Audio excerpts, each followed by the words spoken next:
যাবে। জান্নাত কি দিন রাত, জান্নাতে কি দিন রাত হবে? এই মর্মে আমার জানা নেই। এ ধরনের কোনো বর্ণনা আছে কিনা জানি না। জানেন নাকি জান্নাতে কি রাত দিন হবে?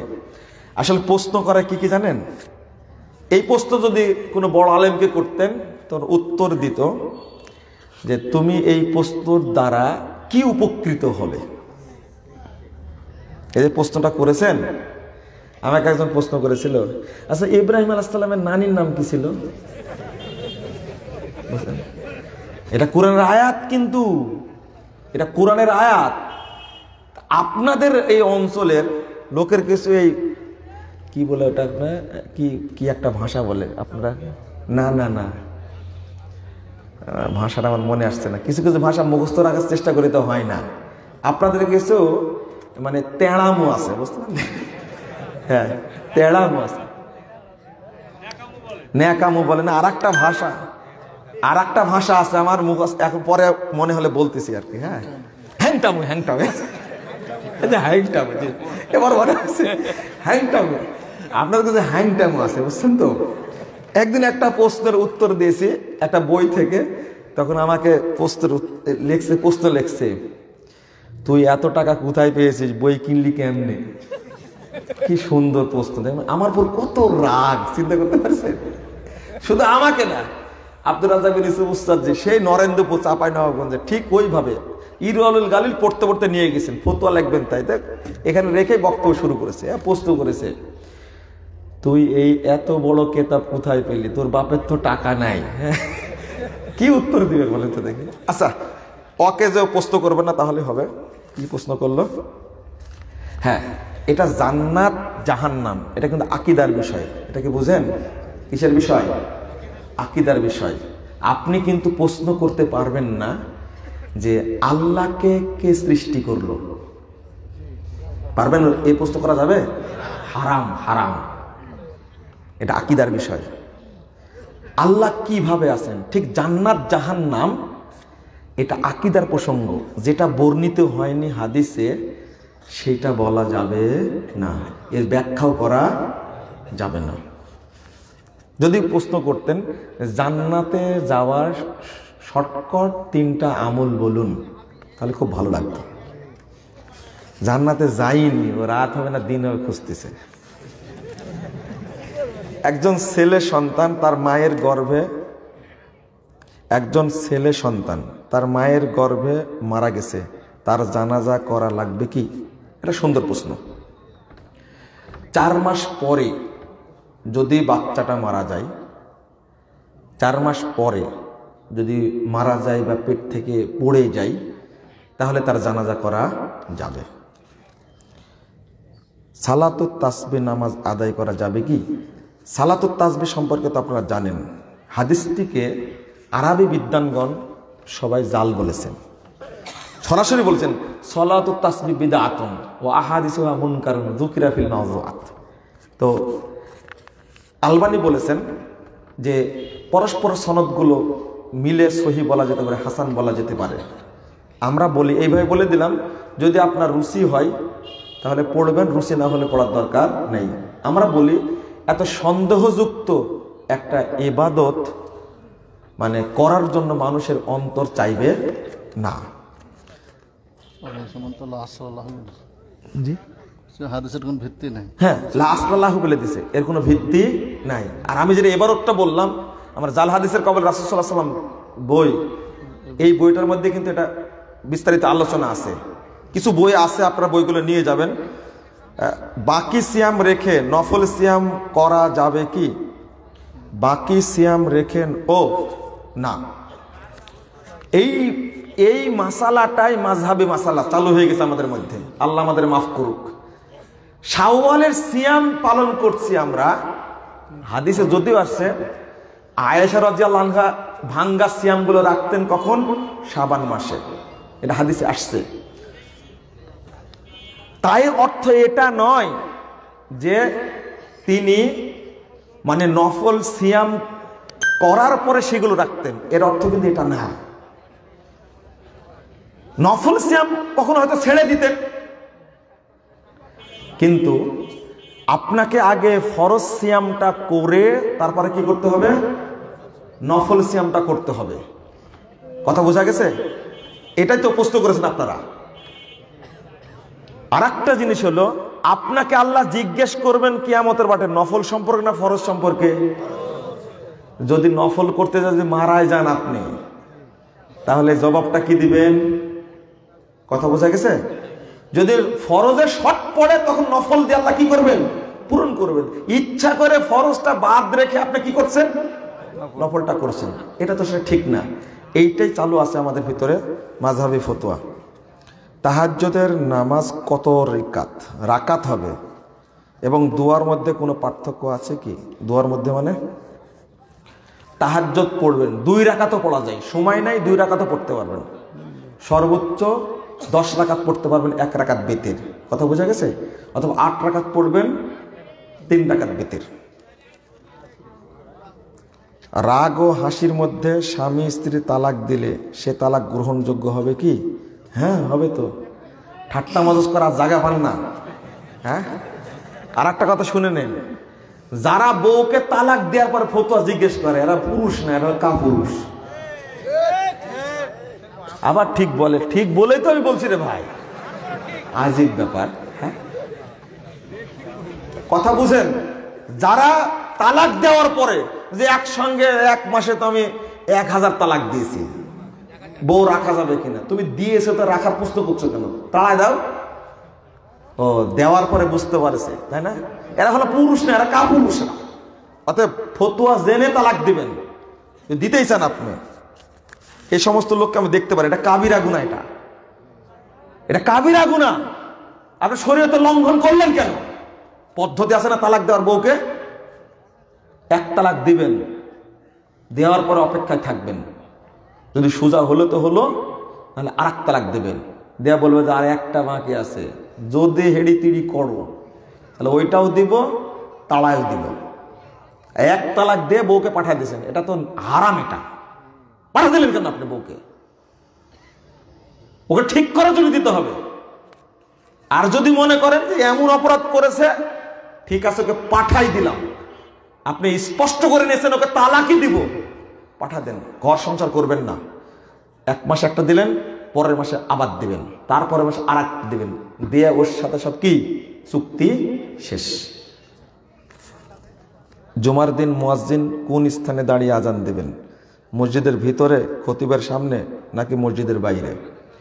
স্থানগত সুন্নাত হলো মসজিদের বাহিরে দাঁড়িয়ে আজান দেবে, স্থানগত সুন্নাত।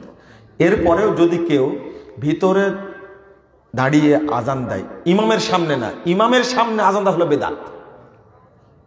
কি এটা? এটা চালু হয়েছে হেদায়ার শরীয়ত থেকে, ইসলামী শরীয়ত থেকে চালু হয়নি। হেদায়াতে একটা মিথ্যা কথা বলেছে, হেদায়ার লেখক একটা মিথ্যা কথা বলেছেন, সেটা হলো এটা হলো সুন্নাতে মুতাওয়ারিসা, এই ভাষাটা ব্যবহার করেছে, তাওয়াররুস শব্দ ব্যবহার করেছে। কেন ব্যবহার করলে? এটা ইমামের সামনে আজান দেওয়া, আল্লাহু আকবার আল্লাহু আকবার এভাবে আজান দেওয়া, এটা সুন্নাত। হ্যাঁ, কাকে শোনাচ্ছে এটা? এইটা ঠিক না। আজান জোরেই দিবেন, ইমামের সামনে না, পার্শ্বে দাঁড়ায় দেন। এই বেদাতি সুন্নাত আমল করার দরকার নাই। বাবার আকিকা দেওয়া হয়নি, কত মহব্বত বাবার মতো, চিন্তা করেন। আচ্ছা, ছেলের আকিকার বিধান কি? হাই হাই, আকিকা দিতে অবজ্ঞা নয়, কিন্তু 30 বছর আগে অভাবের কারণে আকিকা দিতে না পারলে গুনাহ হবে কি? না, অপারো গুনাহ হবে কেন? দেওয়ার দরকার নাই। 7ম দিনে ছাড়িয়ে দিবেন। লা সালাতা ইল্লা বিফাতিহাল কিতাব, এই হাদিস দ্বারা বুঝে যে ফাতেহা ছাড়া নামাজ হয় না। ইমাম ও মুক্তাদি সকলের। অতএব ইমাম যখন আওয়াজ করে কেরাত পড়ে তখন মুক্তাদি কি করবে?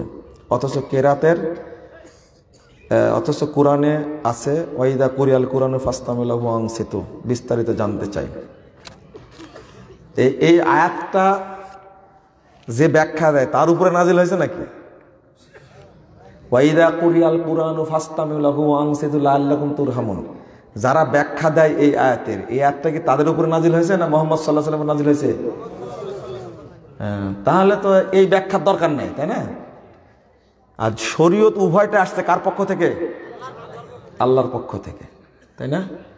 অতএব ইমাম বুখারীর বক্তব্যটা পড়ে নেন। যুক্তি না, এই হাদিসটা নিয়ে আসার আগে ইমাম বুখারী বলেছেন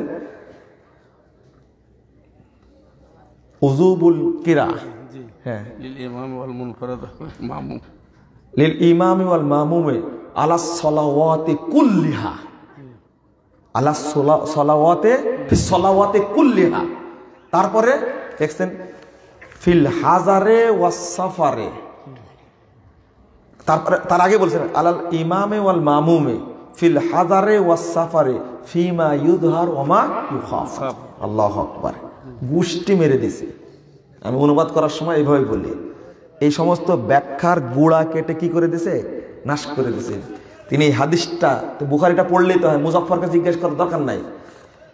সূরা ফাতিহা পড়াটা ফরজ ফিস সলাওয়াতি কুল্লিহা, সব সালাতে, যত সালাত। তারপর বলছেন কি আলাল ইমামে ওয়াল মামুমে। এটা কি বুঝেন? তো অনুবাদ আপনারা করেন, অনুবাদ করেন আপনারা। ইমাম মুক্তাদি সবার উপরে, ফিল হাদারে ওয়াস সাফারে, মুকিম অবস্থা এবং মুসাফির অবস্থা, তাই না? ফিমা ইউযহার ওয়া মা ইউখাফ, যেগুলো জোরে পড়া হয় আর যেগুলো আস্তে পড়া হয়, সব সালাতে ইমাম মুক্তাদির উপরে সূরা ফাতিহা পড়া কি ফরজ। কথা বোঝা গেছে? আর বলতে গেলাম না। এরপর বিস্তারিত জানতে চাইলে আপনি জাল হাদিসের কবর রাসূল সাল্লাল্লাহু আলাইহি ওয়াসাল্লাম সালাত বইটি পড়বেন, ইনশাআল্লাহ মাথাটা ক্লিয়ার হবে আশা করি। আমাদের দেশের জমিনে অসুর কি দিতেই হবে না? লা ইয়াস্তামি ওয়ালাল মুসলিমে খরাজুন ওয়া উশরুন। জাল হাদিসের উপরে আলোচনা করলে কারো গায়ে আগুন ধরে। এই হাদিসটার কারণেই হেদায়ার 593 পৃষ্ঠায় উল্লেখ করেছে প্রথম খণ্ডে ইমাম বাইহাকি হাদিস আকিল, হাদিসের সনদটা লেখক নিয়ে আসছেন, একজন মুসলিমের উপরে খাজনা দেওয়া আবার অসুর দেওয়া দুইটা কি এক জায়গায় হবে না। লা ইয়াস্তামি আল মুসলিমি খরাজুন ওয়া উশরুন, এই হাদিসটা জাল। এই জাল হাদিসের প্রভাবে বাংলাদেশের অধিকাংশ মানুষ না হলো কিসের? জমির। একটা সাথে একটা সম্পর্ক আছে? সম্পর্ক নাই। এই জাল হাদিসের কারণে এই প্রশ্নটা আসছে। অসুর দিতে হবে, অসুর দেওয়া ফরজ। শুধু ফরজই না, যেই দিন ধান তুলবেন ওই দিনই দিতে হবে। ছেলের বেটাকে দাদা কি বলে ডাকবে? মাশাআল্লাহ, আজকে ঝাড়তে হবে একটু ভালো করে। এক শ্রেণীর মূর্খ বলে থাকে দাদা নাতিকে ভাই বলে ডাকবে, হারাম। দাদি নাতিকে বলবে ভাই বলে, হারাম। হারাম, আবার বলছে হারাম। আল্লাহ রাব্বুল আলামিন শিক্ষা দিচ্ছেন ইসমাইল এবং ইসহাকের বাপকে কে?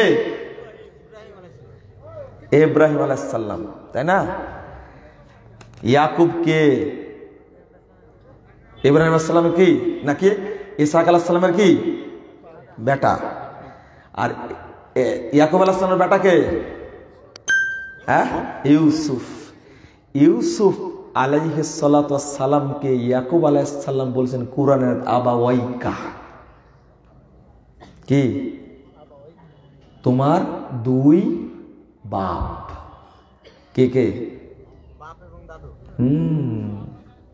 না, দাদা এবং তার বাপ, মানে দাদা এবং দাদার বাপ, দুইজনকে কি বলছেন? বাপ। বাপ বলছেন আল্লাহ। কত হাদিস বর্ণিত হয়েছে। হাসান এবং হুসাইন রাদিয়াল্লাহু আনহুকে রাসূল সাল্লাল্লাহু আলাইহি ওয়াসাল্লাম ডাক দিয়েছেন কি বলে? বাপ বলে, বেটা বলে ডাক দিয়েছেন। বেটা ইবনাই বলা হয়েছে, আমার দুই বেটা। আমি এটা নিয়ে 4-5টা হাদিসের দলিল দিয়ে একটা আলোচনা করেছি। অতএব আজ থেকে ভুলে যান। আমি যেমন আমার বাচ্চাকে আব্বু বলে ডাকি, ঠিক আমার বাপও আমার ছেলেকে কি বলে ডাকবে? আব্বু বলে ডাকবে। আম্মু বলে ডাকবে।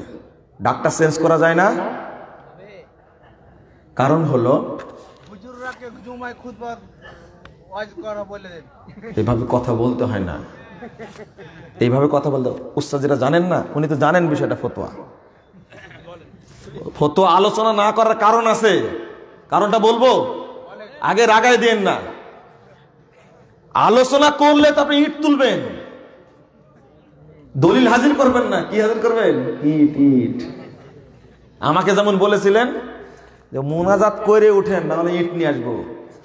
এটা সাপাহারেরই কথা, তো হক কথা বলবে কি করে? আপনারা ইট রেডি করে রাখছেন, হুজুর মরবে, এই শেষ বয়সে দাঁড়িয়ে পেকে গেছে, ইট খায় মরবে। আপনাদের যেমন উদারতা থাকতে হবে, তেমনি আলেমদেরও কি থাকতে হবে? বর্ণনা, এলেম প্রচারের মানসিকতা থাকতে হবে। কথা বোঝা গেছে? আপনি এত বড় আলেম মানুষ একটা কথা বলছে, শুনে দেখেন সব আলেম একটা কথা বলছে। আর যেমন আজকে মাওলানার কথা বললাম, আমার তো ভয় হচ্ছে নামতে দিবেন কিনা আপনারা। এই যে মাওলানা নোমান আলী বসে আছেন, ভাবখানা এরকম, তাই না? না, এইরকম না। আপনি একটা কথা বলে গেলাম, আপনারা যাচাই করেন। এখন তো মোনাজাতের সমাধান হয়েছে তো, আলহামদুলিল্লাহ, হয়নি? হয়েছে না? তাহলে আগে যারা ইট নিয়ে দাঁড়া থাকতো তাদের কি? আমি বললাম যে ইট মারলেও কি সমাধান হবে? যখন আর একজন বলেছে আবে কয় কি, আজ পাশ থেকে বলছে, মানে এত উগ্র ছিলেন আপনারা। এখন তো আলহামদুলিল্লাহ বুঝেছেন, তাই না? আমাকে মঞ্চে উঠতে দেওয়া হয়নি 2 বার পাতাড়িতে, আমি কি ভুলে গেছি?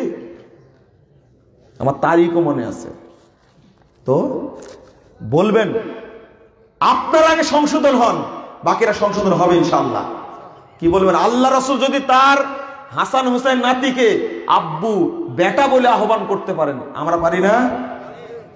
এটা চালু হয়েছে হিন্দুদের থেকে। নাতির সাথে নানির বিয়ে জায়েজ। কাদের আকীদা এটা? বলেন। মস্কারি করে বলে, কত বড় বেয়াদব মস্করা বলে, এই তোকে তো নানির কাছে রেখে আসবো। লা ইলাহা ইল্লাল্লাহ, আস্তাগফিরুল্লাহ। আপনি বুঝেন না ভাষাটা? দাদা নাতিকে ঠাট্টা করে বলছে, এই তোকে তো নানির কাছে রেখে আসবো। আস্তাগফিরুল্লাহ, আস্তাগফিরুল্লাহ। এর দ্বারা কি বোঝায় জানেন? বড় হওয়ার পরে বলছে, মানে এই মস্কারা হারাম। নাতি আর দাদি বিয়ে বসতে পারে? হ্যাঁ, হারাম, হারাম। তাহলে এইভাবে চলে আসছে তো, নানার সাথে নাতির কি বিয়ে হতে পারে? হারাম। নিচের দিকেও হারাম, উপরের দিকেও কি হারাম। মা যেমন হারাম, মায়ের মাও হারাম, তার মাও হারাম, তার মাও হারাম। এখন হচ্ছে কিছু কিছু বোকামো করছে যে দূর সম্পর্কে দাদি নাতি হচ্ছে, অর্থাৎ মেয়ের মেয়ের মেয়ের মেয়ে, এরকম তো হচ্ছে, তাই না? অল্প বয়সে বিয়ে হয়েছে, মেয়ের মেয়ে হয়েছে, আর এই মেয়েরও আবার মেয়ে হয়েছে। ওই নানা ওই মেয়েকে বিয়ে করছে, এই নানাকে রজম করার দরকার। হারাম না এটা? হারাম। আর বিয়ে করার পরে ফতোয়া চাই। এই বুড়া কত খারাপ, চিন্তা করতে পারছেন? অথচ ওর মেয়ে যেমন হারাম, তার মেয়ে হারাম, তার মেয়ে হারাম, তার মেয়ে হারাম, উপরে যত যাবে সবই কি হারাম। এটাই শরীয়ত। আপনি কিভাবে বলতে পারেন? এইভাবে বলেন কি করে? কখনোই না। কড়া করে বললাম, দাদা দাদি নাতি নাতনিকে, নানা নানি নাতি নাতনিকে ভাই বলে ডাকতে পারবে না। এই সংস্কৃতি তুলে দিতে হবে। বলতে হবে আব্বু, আম্মু, বেটা, বেটা এদিকে আসো। বলতে পারবেন না? এই মহিলারা আমার বক্তব্য শুনে ওরাই খেপে যাচ্ছে মনে হয়। আমার একটি প্রশ্ন, আমরা যে রাজনৈতিক নেতাকে নির্বাচন করি আর তারা ইসলামের বাহিরে কোনো কাজ করে, হ্যাঁ, সাদকা হিসাবে আপনাও পাবেন, সমান পাবেন, কোনো সন্দেহ নাই। কি ফুল্ল মিনহু, তাই না? একবারে সমপরিমাণ নেকি পাবেন আপনারা। টেনশন করছেন কেন? আপনারা টেনশন হচ্ছে? একবারে সমপরিমাণ নেকি। তাহলে এটা ভালো না? এদের ফজিলত, বিশাল ফজিলত। ও যদি 1000 কোটি টাকা মেরে নেকি পায়, তা আপনি তো তাকে নির্বাচন করে নেকি পাবেন, এটা স্বাভাবিক। আপনার লজ্জা আছে, শরম আছে? বাংলাদেশের লোকের লজ্জা শরম নাই তো। আমি এতটুকুই বললাম, বাকিটা বললাম না। সিগারেট খেলে কি ওযু নষ্ট হয়? আমার প্রশ্ন রাখলাম, সিগারেট খাওয়া কি হালাল? এটা যদি উত্তর দেন, বাকি প্রশ্নের উত্তর পরে দেব। এই বেকুব, হারাম যদি হয় তুমি খাবে কেন? ওযু হলো কি না হলে সে পরে, ওযু হলো কি না হলে কি পরে। সিগারেট খাও কেন? গতকালকে বক্তব্য যে হারাম ভক্ষণের কারণ, বক্তব্যটা গতকালকে শুনে নেবেন আপনারা। যদি ইচ্ছা থাকে, হারাম খোরদের জন্য, এই বিড়ি খোরদের জন্য সুসংবাদ দিয়েছি কালকে একটা। যদি এই বিড়ি খাওয়ার কারণে কারো যদি ক্যান্সার হয়, কেউ যদি মারা যায়, কেউ ও তো বুঝতে পারছেন না কি জন্য মারা গেলাম, তাই না? ফুসফুসে ক্যান্সার হয়েছে, ফুসফুসে অসুখ হয়েছে, অথবা আলসার হয়েছে, কোনো কারণে মারা গেছে। যদি কারণটা বিড়ি খাওয়ার কারণে হয়, পান খাওয়ার কারণে যদি হয়, যক্ষা হয়ে গেছে, মরে গেছে। উৎস যদি বিড়ি হয়, সিগারেট হয়, গুল হয়, জর্দা হয়, আলাপাতা হয়, মদ হয়, গাঁজা হয়, চুয়ানি হয়, তাহলে কবরেও তাকে খেতে দেওয়া হবে। অতএব টেনশন করার দরকার নাই। অনেকে ভাবে যে যে খাওয়া খাচ্ছি, মরে গেলে তো খেতে পাবো না, কি করব? তাদের জন্য সুসংবাদ, খেতে থাকেন। হারামখোর, এদের চেয়ে বেহায়া আর খারাপ মানুষ পৃথিবীতে নাই। আল্লাহ এদেরকে হেদায়েত দান করুক, আমিন ইয়া রাব্বাল আলামিন। আমার সাথে দোয়াটা পড়েন, আর বলবো না। বেদাতি হুজুর এসে যুবক মেয়েদেরকে পর্দা ছাড়া কোরআন শিক্ষা দিচ্ছে। লা ইলাহা ইল্লাল্লাহ। কোরআনের সাথে বেয়াদবি, কোরআনের সাথে বেয়াদবি করা। এই সমস্ত মহিলারা তার কাছে যায় কেন? বেদাতি হুজুর কেন আসে? এলাকায় বেদাতি হুজুরকে ঢুকতে দেবেন না, এটা শৃঙ্খলা বিরোধী। আমার সিয়াম ছুটে গেছে, আমি 3-4 বছর পর সিয়াম করে নিব, এটা কি জায়েজ? কয়দিন ছুটে গেছেন? কি প্রশ্ন? শুধু আপনারটাই নিব, বলেন দেখি।